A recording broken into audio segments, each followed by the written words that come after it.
আমি প্রায় আমার ছোট্ট বারান্দাটাতে বসে আকাশ দেখি।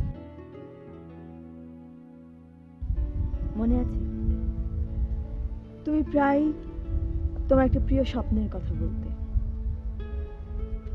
একটা বিশাল ফাঁকা মাঠের মধ্যে একটা ছোট্ট বাড়ি হবে, সেই বাড়িটার কোনো ছাদ থাকবে না, আর আমরা দুজন সারা রাত জেগে জেগে আকাশ দেখব। মনে আছে? তুমি কি এখনো স্বপ্ন দেখো? দেখি তোমাকে নিয়ে আমি প্রাণপণে দৌড়ে পালাচ্ছি, কেউ আমাদের পেছন থেকে তাড়া করছে। দৌড়তে দৌড়তে আমরা একটা রাস্তার মাথায় এসে দাঁড়াই, যেখান থেকে রাস্তাটা দুভাগ হয়ে গেছে। আমরা দুজন ছিটকে দু রাস্তায় চলে যাই, আর তোমাকে খুঁজে পাই না। এই স্বপ্নটা কি তুমি প্রতিদিন দেখো? বিশ্বাস করো, প্রত্যেক দিন সেই একই স্বপ্ন দেখি। ঘুম ভাঙার পর আমি তোমাকে নিয়ে একটা কবিতা লিখি।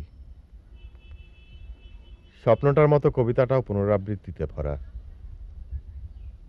প্রতিদিন ভাবি নতুন কবিতা লিখব, কিন্তু হয় না। দু একটা শব্দ চেঞ্জ হয়, কিন্তু ঘুরে ফিরে সেই একই কবিতা। কবিতাটা শোনাও। পুরোটা শুনতে বোরিং লাগবে, শেষের দু লাইন শোনো। সকালের স্বপ্নে তোমায় দেখলাম ত্রিনা, স্বপ্নগুলো নাকি বর্ণহীন হয়, কিন্তু আমি যে তোমার নীল শাড়ি, নীল টিপ দেখলাম, তোমার গায়ের কাঁচা হলুদ রংটা দেখলাম।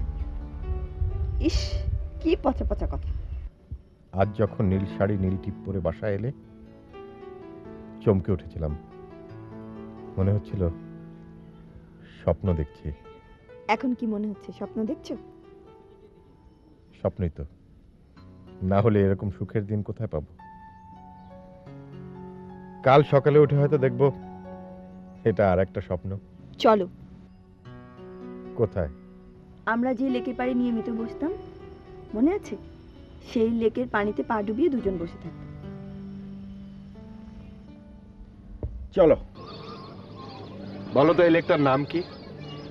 Caspian lake. কি হয়নি না? তাহলে ফয়েজ লেক। ইয়ার কি করো না, সত্যি ভুলে গিয়েছো? আমরা দুজনে লেকটার নাম রেখেছিলাম ঝগড়া লেক। মনে আছে?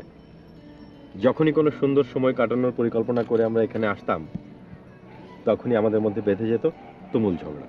শেষে লেকটারই নাম দিয়ে দিলাম ঝগড়া লেক। হ্যাঁ, তার কারণ তুচ্ছ তুচ্ছ ব্যাপারে ঝগড়া বাঁধাতে তোমার জুড়ি নেই যে। আমি ঝগড়া বাঁধাতাম?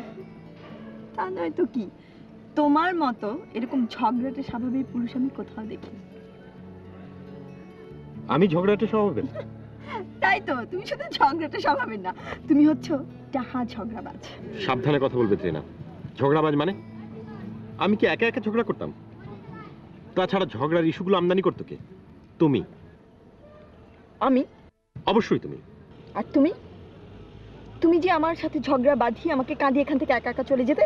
তাছাড়া কি করব? পাশে বসে ভেউ ভেউ করে কাঁদতে থাকলে কতক্ষণ সহ্য করা যায়? কাঁদবো না কি করবো? তুমি তো আমাকে কাঁদিয়ে দিতে। বেশ করতাম। তাহলে আমিও ভেউ ভেউ করে কাঁদতাম, বেশ করতাম। আমি যে তোমাকে একলা ফেলে চলে আসতাম, বেশ করতাম। কি কি বললে তুমি? একা একটা মেয়েকে ফেলে রেখে চলে যেতে বলতে লজ্জা করলো না তোমার? ভীরু কাপুরুষ। দেখো ত্রিনা,